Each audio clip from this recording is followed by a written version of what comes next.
يهده الله فلا مضل له ومن يضلل فلا هادي له وأشهد أن لا إله إلا الله وحده لا شريك له وأشهد أن محمدا عبده ورسوله صلى الله عليه وعلى آله وصحبه وسلم. يا أيها الذين آمنوا اتقوا الله حق تقاته ولا تموتن إلا وأنتم مسلمون. يا أيها الناس اتقوا ربكم الذي خلقكم من نفس واحدة وخلق منها زوجها وبث منهما رجالا كثيرا ونساء واتقوا الله الذي تساءلون به والأرحام إن الله كان عليكم رقيبا. يا أيها الذين آمنوا اتقوا الله وقولوا قولا سديدا يصلح لكم أعمالكم ويغفر لكم ذنوبكم ومن يطع الله ورسوله فقد فاز فوزا عظيما. أما بعد فإن أصدق الحديث كتاب الله وخير الهدي هدي محمد صلى الله عليه وآله وسلم وشر الأمور محدثاتها وكل محدثة بدعة وكل بدعة ضلالة وكل ضلالة في النار.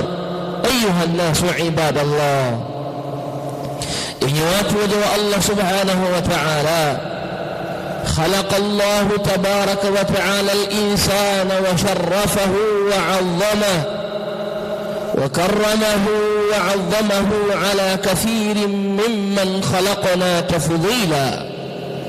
الله سبحانه وتعالى amemuumba mwanadamu na akamtukuza na akampa cheo kilichokuwa kikubwa na akamfadhilisha juu ya wengi miongoni mwa wale ambao amewaumba, kumfadhilisha kwa hali ya juu sana. Qala Maula jalla wa ala fi kitabih, Allah subhanahu anasema ndani ya Qur'an, walaqad karramna bani adama wa hamalnahum fil barri wal bahr warazaqnahum min at-tayyibat وفضلناهم على كثير ممن خلقنا تفضيلا. na kwa hakika sisi karramna bani adam, tumemtukuza mwanadamu. walaqad karramna bani adam wa hamalnahum fil barri wal bahr, na tukawapa hao wanadamu vipando vya nchi kavu na vipando vya baharini. warazaqnahum min at-tayyibat, na tukawaruzuku vile vilivyokuwa vizuri sampuli mbalimbali.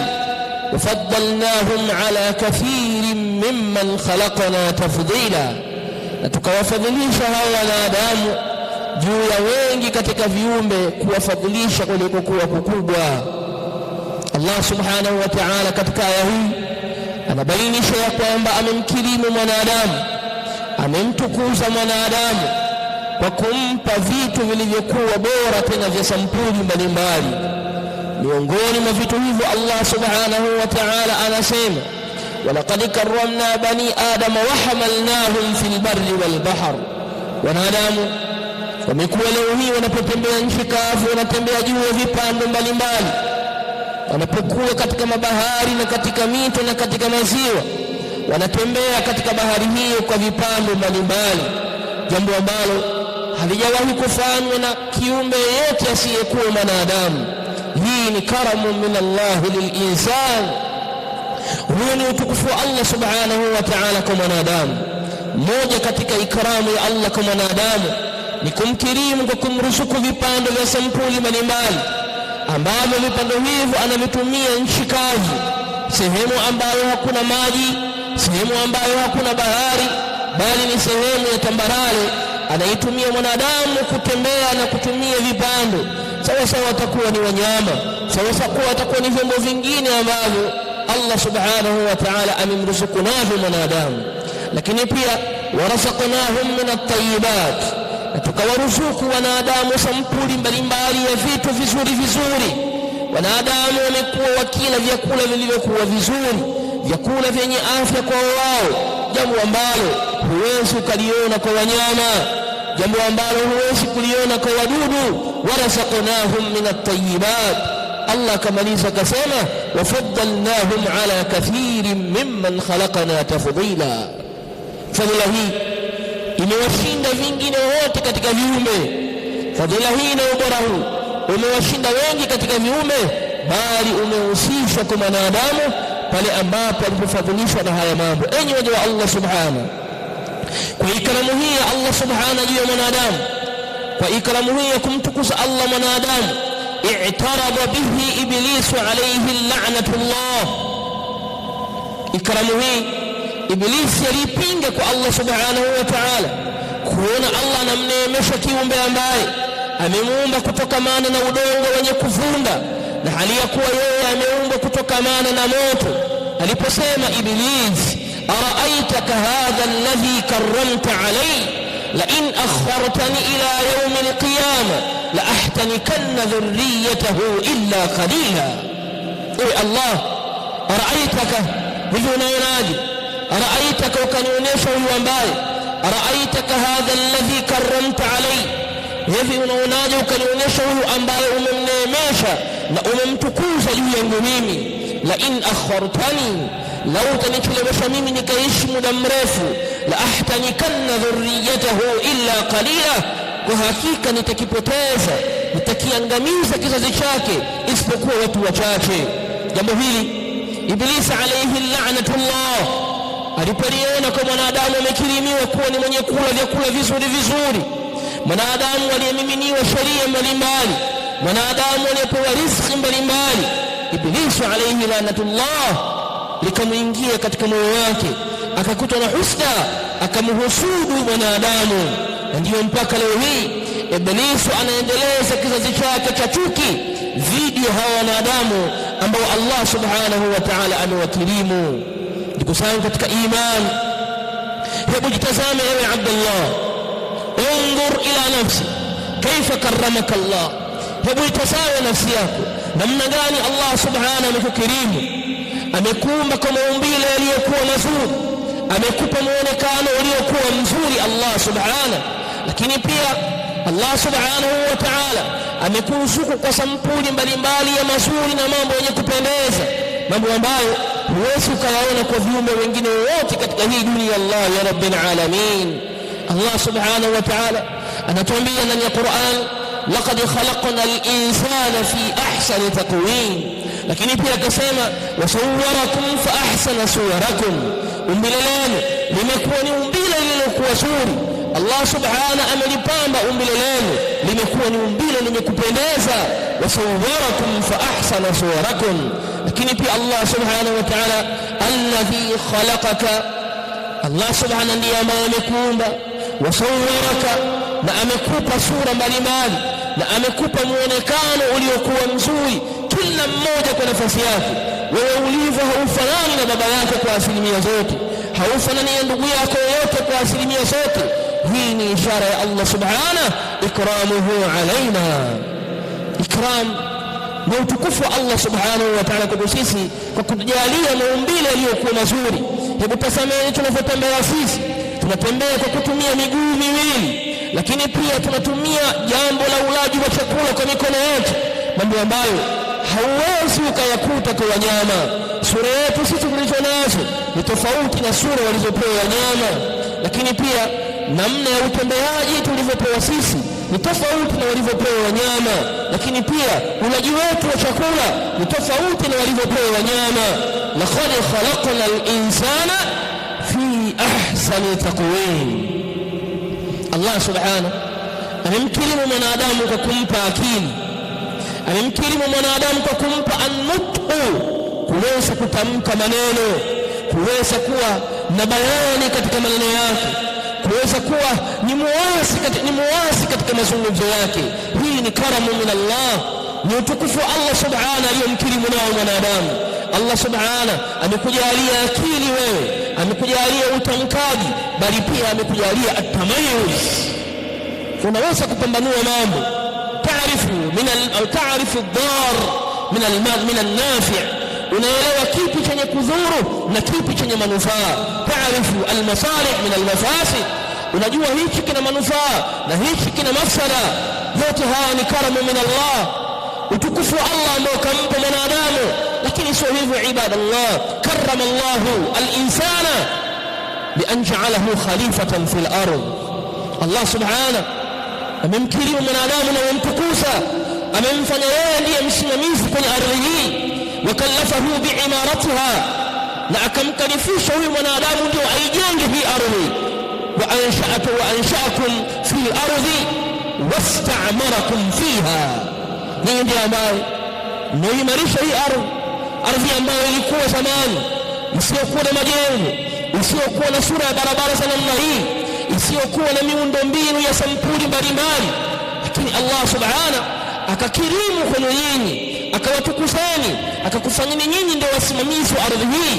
Wa ansha'akum fil ardhi wasta'marakum fiha, mkaweza kuimarisha ardhi. Leo hii kuna miji leo hii katika hii dunia Allah, namna ilivyotengenezwa, namna ilivyopambwa, kwa yule atakayekanyaga kwenye nchi hizo hatamani kuondoka, kwa namna ambavyo wanadamu wamefikia kiwango cha juu cha kuipendezesha hii ardhi. Hii ni karamu min Allah, ni utukufu wa Allah subhanahu kwa wanadamu.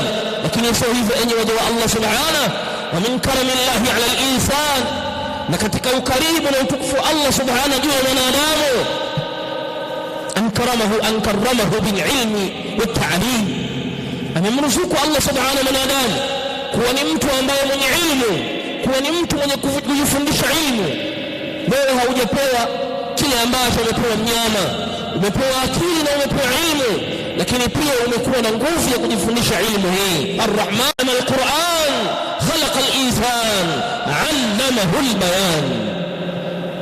Angalia ilmu ya wanadamu ilipofikia leo hii katika teknolojia mbalimbali. Ardhi iliyokuwa miaka ya 60, dunia iliyokuwa miaka ya 50, dunia iliyokuwa miaka 40 ya 30, huwezi ukaifananisha na dunia sasa hivi. Namna ambavyo tatawuru ilmi, uendelezwaji wa kielimu na ukuaji wa kielimu, namna ulivyofika kwenye kila aina ya sekta na kila aina ya maeneo. Ukitazama katika upande wa vilimo utaona kuna ilmu pana, ukitazama katika mambo ya kisayansi na usafiri utaikuta ilmu imeenea pana. Lakini pia lau tarji ila kitabillah, lau tarejea khidmatul ulama, huduma wale wachuoni walioitoa kwenye kitabu cha Allah na sunna ya Mtume sallallahu alaihi wasallam, utaiona ni khidmatun ajiba, ni huduma ya kustaajabisha sana.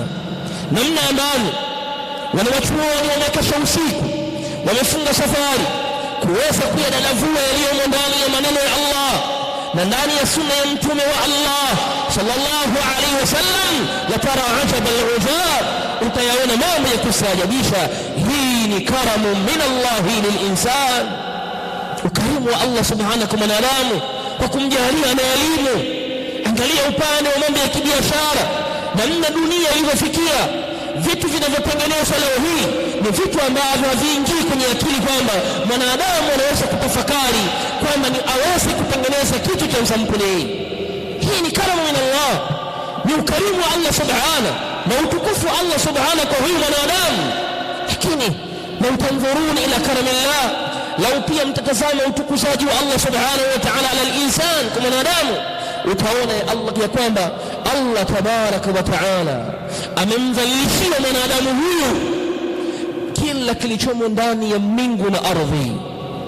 Alam taraw anna Allah sakhkhara lakum ma fi as-samawati wa ma fi al-ard wa asbagha alaykum ni'amahu zahiratan wa batinah.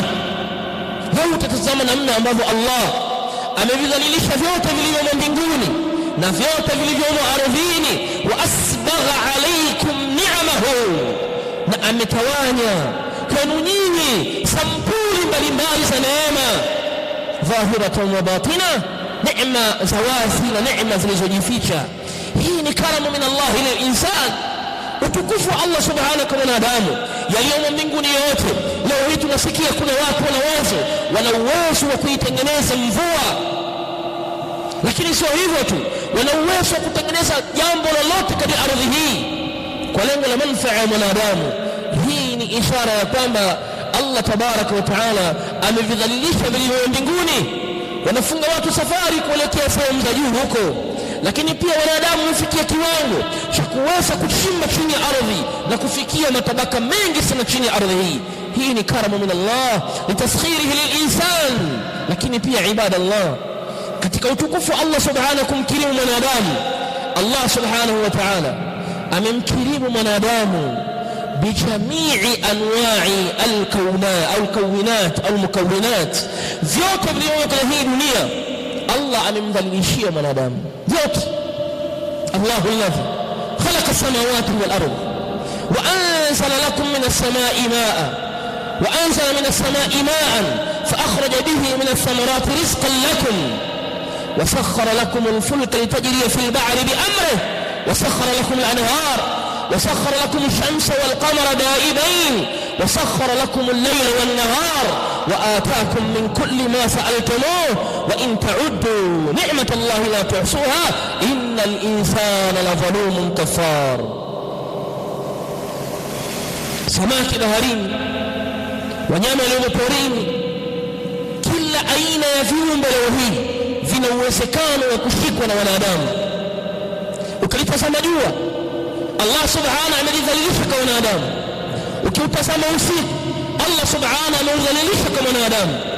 Lakini pia sio hivyo ibadallah, usafiri unaotumika ndani ya maji, wasakhara lakumul fulka litajriya fil bahri biamrihi.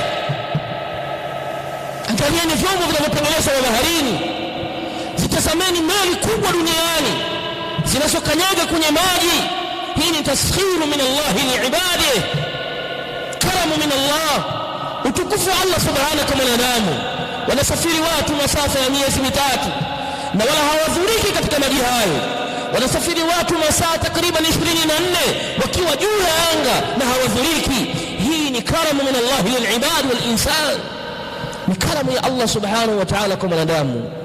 Na kama mwanadamu huyu anahitaji kutafakari haya, anavyogelea kwenye hizi neema za Allah subhanahu, anahitaji kuyatazama kwa undani sana haya yanayompitikia kwenye maisha yake. Ibadallah, enyi waja wa Allah subhanahu, katika utukufu Allah subhanahu kwa wanadamu pia Allah tabaraka wa taala amehitaji wanadamu wasifikie kuvunjiana karamu zao.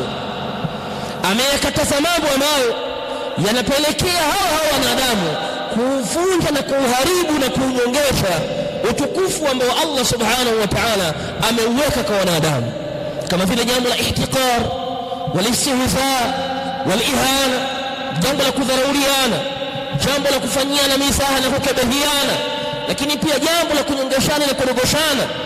Mtume sallallahu alaihi wasallam kupitia maneno yake amelikataza hili jambo la ihtiqar, bali Allah subhanahu ametuambia ya ayyuhalladhina amanu لا يسخر قوم من قوم عسى أن يكونوا خيرا منهم ولا نساء من نساء عسى أن يكون خيرا منهن.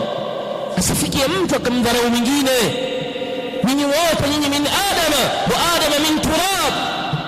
Lakini pia mtu asifikie kumkebehi mwingine kwa sababu ya ufakiri wake, asifikie mtu kumdharau mwingine kwa sababu ya ukabila, kabila lake likafikia wewe ukamdogosha, ikafikia wewe kujiona ni fadhila, ukajifikia wewe ukajiona kama una fadhila kuliko ya mtu mwingine, ukafikia kumdharau kwa sababu ni mtu asiyekuwa na mali, ni mtu asiyekuwa na mawazo ya kutafakari, ni mtu asiyejitolea juhudi kujiendeleza, ikafikia ukaanza kumkebehi na ukafikia kuanza kumdharau. kullukum min adama wa adama min turab la fadla li'arabiyyin wala li'ajami illa bitaqwa Allah. Uchamungu ndio ambao unaompandisha mtu kwenye fadhila. Urejeaji wa Allah subhanahu wa ta'ala ndio unaompandisha mtu katika sharaf, tena unambakisha katika karam, sio ukabila wala sio rangi wala sio cheo wala sio mali wala sio fakiri. Kinachompandisha ni takwa, ni uchamungu wake kwa Allah subhanahu wa ta'ala. Walihadha imekuja fi sahihain min hadith Abi Dharr radhiyallahu anhu, Abu Dharr anasema sababtu rajulan wa ayyartuhu li ummi, tulifikia kiwango cha kukoruzana na mwenzangu. Mtu mmoja tulikoruzana naye tukafikia namna ya kurushiana maneno, wa ayyartuhu li ummi, nikafikia kumtia dosari mama yake, kwa sababu mama yake alikuwa ni kijakazi mtumwa. Nikamtukania mama yake, kwa maana nikamtia dosari mama yake. Mtume sallallahu alaihi wasallam alipofikishwa habari hii akamwambia, ayyartahu li ummi, umefikia kiwango cha kumbeza kwa sababu ya mama yake, innaka mru'un fika jahiliya, wewe bado una chembe za tabia za kijahilia, bado una tabia za kijahilia. Uislamu haukuja kubezana kwa sababu huyu mama yake ni kadha, huyu baba yake ni kadha, huyu kabila lake ni kadha. Uislamu haukuja kuweka rawasi hizo, haukuja kuweka hizo nguzo. Uislamu umekuja kuweka madaraja ya watu kushindana kwenye takwa Allah subhanahu wa ta'ala. Ndugu zangu, Allah subhanahu wa ta'ala amewakirimu wanadamu kwenye sampuli mbalimbali za ikram, amewatukuza wanadamu katika nyanja mbalimbali mno. Miongoni mwa hizo, Allah subhanahu wa ta'ala amekataza jambo la kumpiga mwenzako kwenye uso, jambo la kumpiga mtu kwenye uso. Kitendo hichi Allah subhanahu amekikataza kwa lengo la kutunza heshima ya mtu, kwa lengo la kutunza uso wa mtu, na kwa lengo la kutunza uzuri wa mtu, kwani mwanzo wa uzuri wa mwanadamu unaanzia kwenye uso. Bali kila aina ya mazingira unayojua wewe ya kiusalama na mahali kokote pale, awwalu shay alwajh, sehemu ya mwanzo kabisa ni usoni. Bali hata yule anataka kuchumbia, hata yule anayemtaka mwanaume, anayemtaka mwanamke, katika moja ya mahali ambapo anaparakiz, anapatilia mkazo kwa kweli, ni sehemu ya muonekano wake wa uso. Mtume sallallahu alaihi wasallam akasema, idha qatala ahadukum falyajtani bilwajha fa inna Allah khalaqa Adama ala suratihi. Anapopigana mmoja na mwenzake wakafikia wakarushiana maneno na nguvu, basi mmoja wenu kati yenu ajiepushe na uso, kwani Allah subhanahu amemuumba Adam kutokamana na sura yake, au ala surati, amemuumba Adam juu ya sura yake. Mtume sallallahu alaihi wasallam anaangalia namna ambavyo uzuri wa mwanadamu unapatikana, basi anapokataza sehemu hiyo pasiharibiwe. Leo ukiwatazama walimu mashuleni, sehemu ya kwanza anayoanza nayo kumwadhibu wanafunzi ni sehemu ya uso. Baba anapotaka kumwadhibu mwanae, sehemu ya mwanzo kabisa ni usoni. Lakini pia hata kwenye familia baina ya mume na mke, unakuta jambo la mwanzo tu anaanza nalo mwanaume ni kumpiga kofi au kumpiga katika uso wake. Basi Mtume anasema, idha qatala ahadukum falyajtani bilwajha fa inna Allah khalaqa Adama ala suratihi. Ndugu zangu katika imani, karamu ya Allah subhanahu wa ta'ala, karamu hii ni aziz. Allah subhanahu kumkirimu mwanadamu, hii ni sharafu lana, ni utukufu kwa sisi. Na Iblisu la'natullah, jambo hili limemfikia kutufanyia sisi husda tulipokirimiwa na Allah subhanahu kwa sampuli mbalimbali za ukarimu na utukufu. Jambo hili likamfanya Iblisu alayhi la'na kutuchukia na kutuania husda. Wallahu tabaraka wa taala a'lam.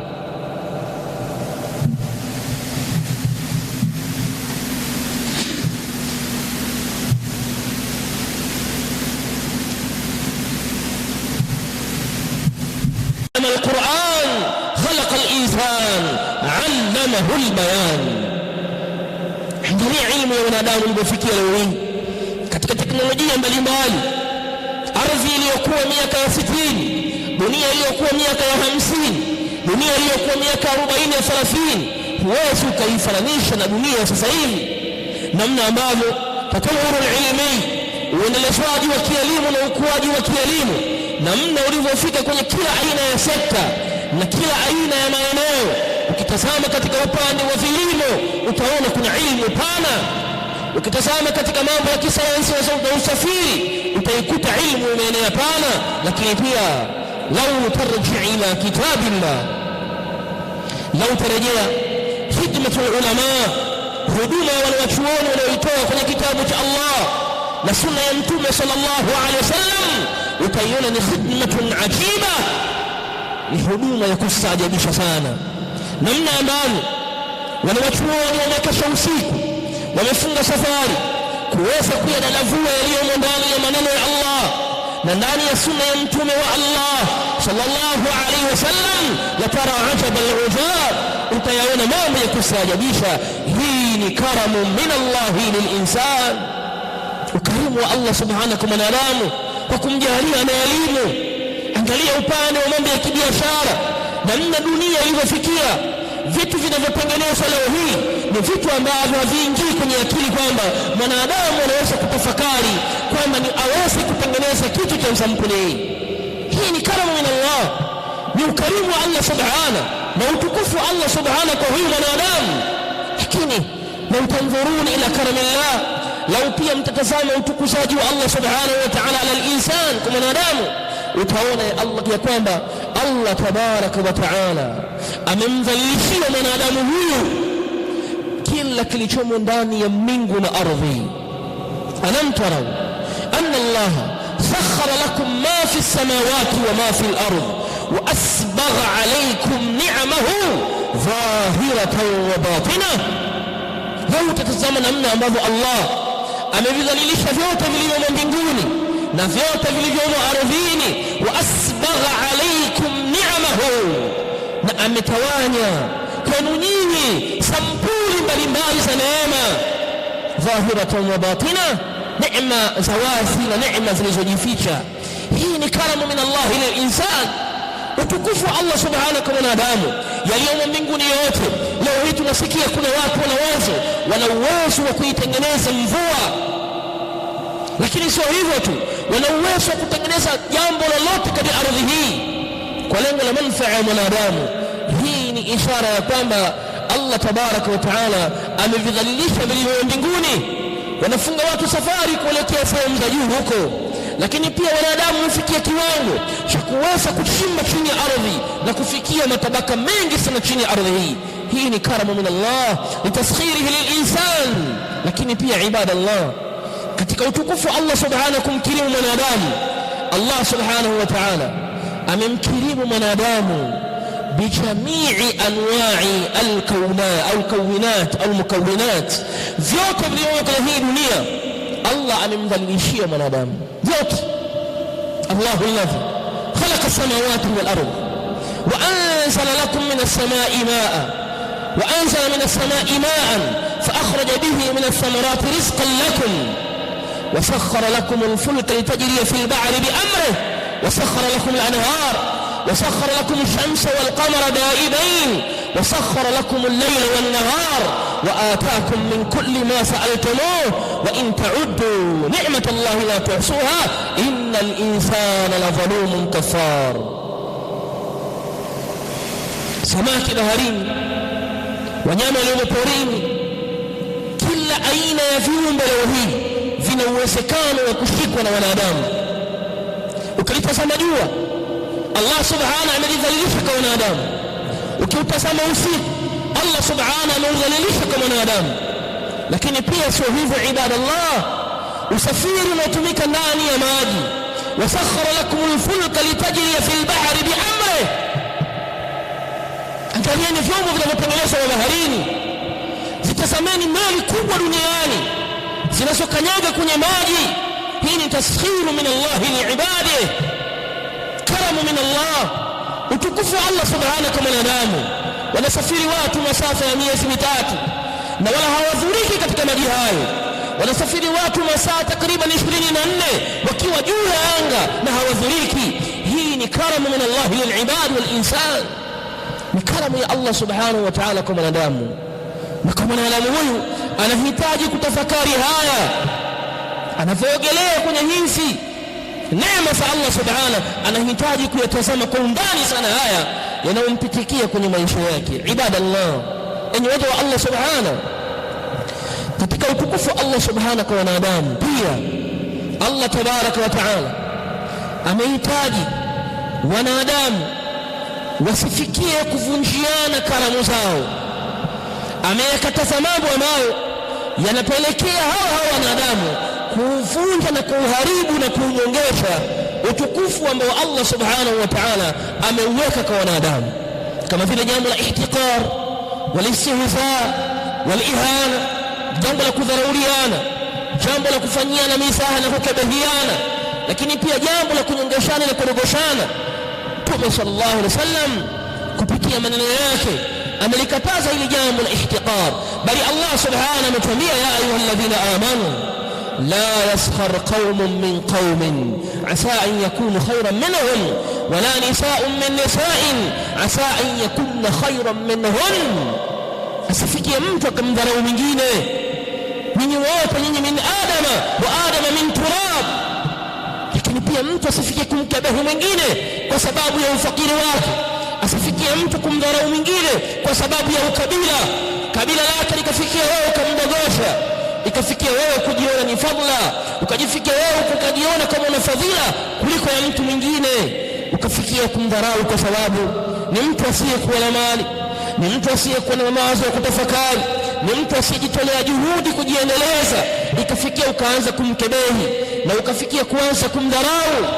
kullukum min adama wa adama min turab la fadla li'arabiyyin wala li'ajami illa bitaqwa Allah.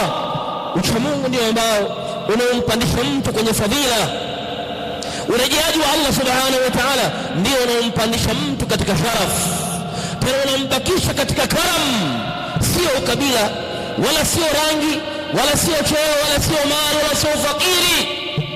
Kinachompandisha ni takwa, ni uchamungu wake kwa Allah subhanahu wa ta'ala. Walihadha imekuja fi sahihain min hadith Abi Dharr radhiyallahu anhu, Abu Dharr anasema sababtu rajulan wa ayyartuhu li ummi.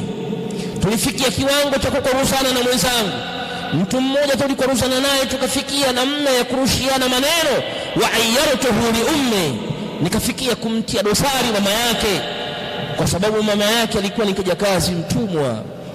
Nikamtukania mama yake, kwa maana nikamtia dosari mama yake. Mtume sallallahu alaihi wasallam alipofikishwa habari hii akamwambia ayyartahu li ummi, umefikia kiwango cha kumbesa kwa sababu ya mama yake. Innaka mru'un fika jahiliya, wewe bado una chembe za tabia za kijahilia, bado tabia za kijahilia. Uislamu haukuja kubezana kwa sababu huyu mama yake ni kadha, huyu baba yake ni kadha, huyu kabila lake ni kadha. Uislamu haukuja kuweka rawasi hizo, haukuja kuweka hizo nguzo. Uislamu umekuja kuweka madaraja ya watu kushindana kwenye takwa Allah subhanahu wa ta'ala. Ndugu zangu, Allah subhanahu wa ta'ala amewakirimu wanadamu kwenye sampuni mbalimbali za ikram, amewatukuza wanadamu katika nyanja mbalimbali mno. Miongoni mwa hizo Allah subhanahu wa ta'ala amekataza jambo la kumpiga mwenzako kwenye uso, jambo la kumpiga mtu kwenye uso.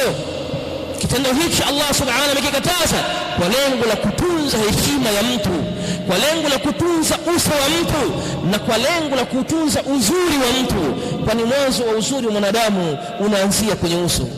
Bali kila aina ya mazingira unayojua wewe ya kiusalama na mahali kokote pale, awwal shay alwajh, sehemu ya mwanzo kabisa ni usoni. Bali hata yule anataka kuchumbia, hata yule anayemtaka mwanaume anayemtaka mwanamke, katika moja ya mahali ambapo anaparakiz, anapatilia mkazo kwa kweli, ni sehemu ya muonekano wake wa uso. Mtume sallallahu alaihi wasallam akasema idha qatala ahadukum falyajtanib alwajha fa inna Allaha khalaqa Adama ala suratihi. Anapopigana mmoja na mwenzake wakafikia wakarushiana maneno na nguvu, basi mmoja wenu kati yenu ajiepushe na uso, kwani Allah subhanahu amemuumba Adam kutokamana na sura yake, au ala surati, amemuumba Adam juu ya sura yake. Mtume sallallahu alaihi wasallam anaangalia namna ambavyo uzuri wa mwanadamu unapatikana, basi anapakataza sehemu hiyo pasiharibiwe. Leo ukiwatazama walimu mashuleni, sehemu ya kwanza anayoanza nayo kumwadhibu wanafunzi ni sehemu ya uso. Baba anapotaka kumwadhibu mwanae, sehemu ya mwanzo kabisa ni usoni.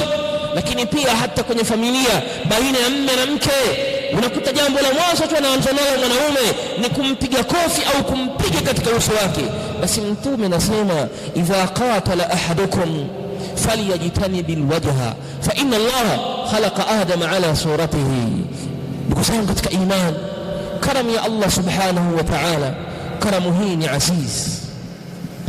Allah subhanahu kumkirimu mwanadamu, hii ni sharafu lana, ni utukufu kwetu sisi.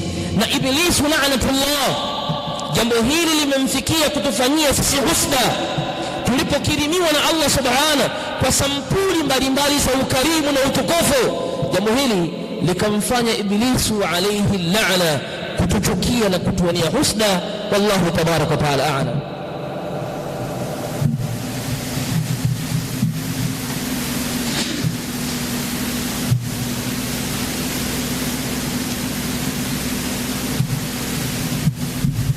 الحمد لله على إحسانه والشكر له على توفيقه وامتنانه، وأشهد أن لا إله إلا الله تعظيما لشأنه، وأشهد أن محمدا عبده ورسوله الداعي إلى رضوانه صلى الله عليه وعلى آله وصحبه أجمعين. أما بعد، عباد الله، اعمدوا الله سبحانه وتعالى كرم الإنسان وتكف منادامه شامل لجميع الإنسان، umeenea kwa wanadamu wote, tena kwa jinsia yote, kafiruhum wa muslimuhum, aliyekuwa ni muislamu kwao na yule ambaye ni kafir. Utukufu umemwenea hata yule ambaye sio muislamu. Utukufu wa wanadamu umemwenea hata yule ambaye ni muislamu. Falihadha, na kwa hili basi Uislamu wetu umekataza katika kulinda utukufu wa mwanadamu jambo la at-ta'dhibu, jambo la kumwadhibu mtu bighairi haddi shar'i, kinyume na adhabu ya kisheria. Uislamu wetu umekataza kabisa kuadhibu mtu kinyume na utaratibu uliowekwa na kisheria, kwa sababu ya hasira zako, kwa sababu ya chuki zako, kwa sababu ya nafasi ulionayo, na kwa sababu ya cheo ulichopewa na mpini ulioushika, ukafikia kuadhibu watu wengine kinyume na sheria ilivyotaka. Hili ni kosa la wazi kabisa katika dini yetu hii ya Kiislamu. Ndugu zangu, fi hadithi inda Muslim, katika hadithi iliyopokelewa inda al-Imam Muslim, hadithi ya Hisham ibn Hakim ibn Hizam. Hisham ibn Hakim ibn Hizam marra bi unasin wuqifu ila ash-shams. Hisham ibn Hakim alipita kwa watu wamewekwa kwenye jua, wamesimamishwa, wa ala ruusihim az-zayt, na wakiwa juu ya vichwa vyao wamemwagiwa mafuta. Jua linawapiga, tena wamesimama na wamemwagiwa mafuta vichwani mwao. Sahaba huyu Hisham ibn Hakim ibn Hizam radhiallahu anhu akapita, akawaona wale watu walikuwa wanaadhibiwa kwa hali hiyo, au walikuwa wamepewa hiyo aina ya adhabu ili wapate maumivu, waweze kuumwa vichwa, waweze kufikia kiwango cha kuungua migongo yao, tena wateseke kwa maumivu makali. Hisham radhiallahu anhu akasema, fama haula, hawa ni wakina nani hawa? Qalu, akamwambia, haula alladhina, hawa ndio watu ambao lam yadfa'u aljizyata, ni watu ambao hawajatoa kodi, hawajalipa kodi. Ni watu ambao hawajalipa kodi, bimaana muda wa kulipa kodi ulipofika wao hawakuweza kulipa. Nao walikuwa min nasara Sham, ni manasara wanaotokea miji ya Sham. Hisham akalitazama lile jambo, watu kuwekwa juani kwa muda mrefu na kumwagiwa mafuta katika mwili wao, tena hawapigwi wala hawafanywi nini, lakini yale mafuta yanavyozidi kuchemka wanazidi kuungua, na jua la Uarabuni kila mmoja analijua, ibadallah. Hisham ibn Hakim akasema, kalla, sio hivyo, fa inni sami'tu Rasulullah sallallahu alayhi wasallam, kika yangu mimi nilimsikia Mtume sallallahu alayhi wasallam anasema, innal ladhina yu'adhibuna an-nasa, hakika wale wanaoadhibu watu, yu'adhibuhumullahu yawma al-qiyama, Allah naye atawadhibu siku ya kiyama. Au kama qala Rasulullah. Aliposema haya maneno Hisham ibn Hakim, aliondoka akaenda kwa wali Hims, akaenda kwa mtawala wa mji ule wa Hims. Alipofika akaona naye wajhan biwajhi, uso kwa uso, akamwambia, fa inni sami'tu Rasulullah, mimi nimemsikia Mtume sallallahu alaihi wasallam anasema, hakika wale ambao wanawaadhibu watu Allah subhanahu atawaadhibu siku ya kiyama finnar, kwa kuwaingiza katika moto. Yule wali aliposikia yale maneno, mtawala yule akasema irfa'uhum min al'adhab, waondosheni wale watu kwenye adhab, watoeni kwenye adhab. Ibadallah, haula inna salatina dhimmiyun, hawa ni manaswara, tena manaswara ambao ni dhimmiyun, ni watu wanaoingia kwenye miji ya Kiislamu na kukubali kulipa kodi na kukubali kufuata maagizo ya Uislamu. Hisham bin Hakim radhiyallahu anhu anawakumbusha watu wa zama hizo ya kwamba hata kama hawa ni manasara, hata kama ni watu ambao sio Waislamu, lakini jambo la kuadhibu kwa kuwaweka katika jua na kuwawekea mafuta sio maamrisho wala sio mafundisho ya Rasulullah sallallahu alaihi wasallam, sio mafundisho ya mtume wenu alayhi salatu wasalam. Na ndio maana Hisham bin Hakim akawakumbusha hili jambo na maneno ya mtume alayhi salatu wasalam. Akaona hili jambo halitoshi, akalinyanyua na kulipeleka kwa mtawala ambaye aliyekuwa na manzilatun rafi'a, aliyekuwa na daraja la juu, akamkumbusha maneno ya mtume sallallahu alaihi wasallam. Na yule mtawala akayasikia maneno ya mtume alayhi salatu wasalam na kulitekeleza hilo jambo. Huyu ni dhimmi, tutakikana pia vile vile tusimuadhibu kinyume na haddu shar'i, kinyume na mipaka ya kisheria inavyotaka. Ataadhibiwa kwa mujibu wa sheria inavyotaka, Qur'an ilivyoagiza na maneno ya mtume sallallahu alaihi wasallam yalivyoagiza, ndivyo anavyotakikana kuadhibiwa. Khilafu dhalik, kinyume na hivyo, sheria yetu imekuja kulinda karamul insan, wa in kana fajiran fasiqan nasrani, hata kama nasrania ni mtu mwovu na ni mtu mchafu kwenye ardhi hii, hatutakiwi tumuadhibu kinyume na dini yetu ilivyotaka, dini ya Allah subhanahu wa ta'ala. Amma fi almuslim fa kayfa sayakun, unatazama vipi kama sheria imemtazama kafir, imemlinda kwa utukufu wa wanadamu walionao, unasemaje kwenye upande wa Muislamu? Siku moja inda al-Imam Abd al-Razzaq wal-Bayhaqi, Umar bin Khattab radhiyallahu anhu alipita sokoni, akawa ameweka vidole kwenye masikio yake, kisha akisema wala baika wala baika, akiwa na maana ya kuitikia wito wa aliyekuwa anamwita Umar radhiyallahu anhu. Watu wa sokoni wakasema, kuna nini kwa Umar bin Khattab? Mbona anatembea sokoni anapiga mayowe na kelele hizo? Hafujamzoea Umar na tabia hii, akisema wala baika wala baika.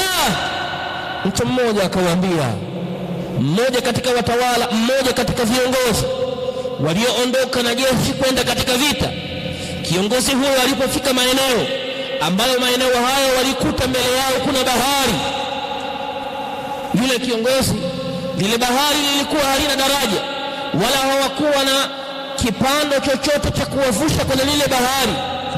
Yule kiongozi aliamrisha mtu mmoja mwenye maarifa ya kujua kina cha maji adumbukie na aende mpaka chini, atazame yale maji yana urefu wa kiasi gani. Yule kiongozi akaamrisha, wakamwambia anayeweza kudumbukia kwenye maji ni yule pale. Kidole kile kilipoashiriwa kiliashiria kwa mtu mzima, tena mzee. Yule mzee alipofika, yule kiongozi akamwambia anzil, teremka kwenye maji utazame kina cha maji. Akamwambia hapana, albardu qaris, baridi ni kali, nami ni mtu mzima na hii baridi naweza nikadhurika. Akamwambia anzil, akamwamrisha mara ya kwanza, ya pili na ya tatu. Yule bwana akaona nastahiki nitii amri ya kiongozi, alidumbukia ndani. Alipodumbukia na kwenda mpaka chini, ile baridi ya maji ilipomsidia akawa anapanda juu akisema wa Umara, bimaana yuko wapi Umar? Tunaangamizwa kwenye hali hii, tunakufa kwenye hali kama hizi. Watu hawataki kusikia maumivu yetu, hawataki kusikia ushauri wetu. Wa Umara. Yule mzee aliendelea na ile hali kupima yale maji, fa adrakatuhu almaniya, umauti ukamkuta, akafa kwenye ile hali. Umar bin Khattab radhiyallahu anhu alipofikishiwa taarifa ya hili jambo la kuadhibiwa Waislamu hali ya kuwa ametoa udhuru, Umar bin Khattab radhiyallahu anhu alimwamrisha yule mtawala na yule kiongozi wa jeshi aje katika mji wa Madina. Alipofika Umar katika mji wa Madina, hakuhitaji kumwona hata chembe, alimfungia ndani kwa muda mrefu, alimfungia ndani kwa muda mrefu, mpaka pale alipokuja kukutana naye Umar akamwambia, hustahiki kuwa kiongozi. Nini ulikifanya kwa yule mtu? Jambo gani umelifanya kwa yule mzee? Yule bwana akasema, ya amira almu'minin, ma amiltu dhalik, sijakusudia kumfanyia hilo, bali mimi nilikuwa nataka kulivusha jeshi, na tulilivusha jeshi na tukaenda tukapata ngawira, tukapata mali nyingi, tukaleta ushindi mkubwa. Umar ibn Khattab akamwambia, hata kama fadamu almuslimin a'zamu indana min ad-dinar wad-dinarat, mali na damu ya muislamu mmoja ina utukufu na ubora kuliko dinari wala katika dirham. Umar ibn Khattab akamwambia, na kuanzia leo hustahiki kuongoza jeshi lolote, kuwa katika watu wa kawaida. Ibadallah, at-ta'dhib, mtu anamiliki wafanyakazi, anamiliki watu ambao yuko nao chini, na ana nafasi ya kuwapa posho zao, ana nafasi za kuwarudishia amana zao, anaamua kwa nafsi tu kuadhibu watu, anaamua kuwatesa watu kwa mazingira yao. Mtu ambaye ana watu anawasimamia kwenye mambo yao, anaamua kuwapa kazi ambazo watu hawastahiki kuzifanya hizo kazi, ta'dhiban lahum, kwa lengo la kuadhibu. Uislamu wetu umekuja kuchunga utaratibu, umekuja kuchunga utukufu wa Muislamu, umekuja kuchunga utukufu wa mwanadamu, asiadhibiwe mtu kinyume na mipaka ya Uislamu, bali aadhibiwe vile vile ambavyo sheria ya Kiislamu imetaka. Ni malisia ibadallah, katika ukarimu wa Uislamu, man waqa'a fi zalla, yule ambaye atakayefanya kosa, fawaqa'a al-hadd alayhi, akaadhibiwa kwa lile kosa, la yanbaghi li ayyi insanin an ya'tariyahu au an yu'irahu, haipasi kwa mwanadamu yote kuja kumbeza na kumzodoa na kuanza kumkemea au kumsema kwa maneno mabaya. Aliyefanya dhambi akatubia kwa Allah subhanahu wa ta'ala, alipotubia kwa Allah kwa kuadhibiwa, kwa kufanywa haddi, basi baada ya kuadhibiwa, mimi na wewe hatustahiki tena kumpa maneno mabaya wala dua mbaya. Tayari ameshamuomba Allah. Qala an-nabiy sallallahu alayhi wasallam, mtume kasema, man taba taba Allahu alayhi, Allah huikubalia toba yake. Imekuja hadithi fi al-Bukhari, hadithi Abu Hurairah radhiyallahu anhu. Abu Hurairah radhiyallahu anhu anasema, jaa lin-nabiy sallallahu alayhi wasallam rajulan, au jaa ila an-nabiy sallallahu alayhi wasallam birajulin sharibi khamrin, aliletewa mtume mnywa pombe kwa lengo la kuadhibiwa yule aliyekunywa pombe. Faqala an-nabiy sallallahu alayhi wasallam, mtume akasema, idhribuhu, mpigeni. Faminna dharibun biyadihi wa minna dharibun bithawbi wa minna dharibun bikadha, mpaka wakati wetu sisi wanampiga kwa mkono na kuna watu wetu sisi wanampiga kwa nguo. Na hii ndio ilikuwa adhabu ya kumpiga mlevi kabla ya kuja adhabu ambayo iko leo hii. Kwa hiyo katika sisi wakawa wanampiga kwa mkono, wengine wanampiga kwa nguo zao, wengine wanampiga kwa kitu kingine. Alipigwa mpaka hali yake ilipofikia kwamba hapo yatosha. Thumma insarafa ar-rajul, yule bwana aliondoka. Alipoondoka, faqala lahu ar-rajul, mtu mmoja akamwambia yule aliyepigwa, akamwambia, akhzaka Allah, Allah akudhalilishe wewe. Akhzaka Allah, Allah akudhalilishe. Kipindi hicho ilikuwa mtu aliyekunywa pombe anapigwa hivyo, na kwenye zama za mtume ikaja sheria apigwe bakora 40. Ikaendelea hivyo mabadiliko polepole mpaka ilipofika kwenye ahadi al-Faruq, zama za Umar ibn Khattab radhiallahu anhu, yule aliyekunywa pombe alipigwa bakora 80, na ndio jambo likaishia hapo mpaka ila yaumi nasi hadha. Mtume sallallahu alayhi wasallam alipomsikia yule mtu akimwombea dua akisema, akhzaka Allah, mtume akasema, la tu'inu ash-shaytana ala akhikum, msimsaidie shaytani juu ya ndugu yenu. Maombi hayo mnayaomba, inawezekana shaytani akafikia kumchezea tena, akarudi kwenye jambo la unywaji wa pombe. Mtume sallallahu alaihi wasallam anakataza hapa isiharibiwe heshima ya mtu, utu wa mtu usiharibiwe, utukufu wake usiharibiwe. Muda wa kuwa taba ila Allah, amerejea kwa Allah subhanahu wa ta'ala na amemuomba msamaha Allah subhanahu wa ta'ala, na hadi kwake yeye imetekelezwa. Ndugu zangu, tunapozungumza karamul insan, tunapozungumza utukufu wa mwanadamu, tunauzungumza utukufu ambao umemfanya kuitwa insanun, kuitwa ni mtoto wa Adam. Ukiangalia mazingira yako yote, namna alivyoandaa Allah subhanahu wa ta'ala, yanaashiria kwamba wewe umeandaliwa kwa amru muhimu, kwa jambo moja tu, an takuna abdan lillah, uweze kuwa ni mja wa Allah, unayejinyenyekeza kwa Allah, unayemuomba Allah, unayemtegemea Allah na unayemtaka msaada Allah subhanahu la ghair, si kitu kingine. Atakayetoka kwenye hili lengo akaenda kwenye lengo lingine, na hali ya kuwa anaogelea kwenye karamullah, anaogelea kwenye ukarimu na utukufu Allah subhanahu, faqad saa dhannuhu ila Allah, ameiharibu dhanna yake kwa Allah. Allahumma ruddana ila dinika mardan jamila, Allahumma ruddana ila dinika mardan jamila, Allahumma ruddana ila dinika mardan jamila, Allahumma anfa'na bima qulna wa zidna ilma, Allahumma anfa'na bima qulna wa zidna ilma, Allahumma ighfir lana dhunubana, Allahumma ighfir lana dhunubana wa kaffir 'anna sayyi'atina wa kaffir 'anna sayyi'atina wa tawaffana ma'al abrar wa tawaffana ma'al abrar. وصلى الله على نبينا محمد وعلى آله وصحبه أجمعين والحمد لله رب العالمين.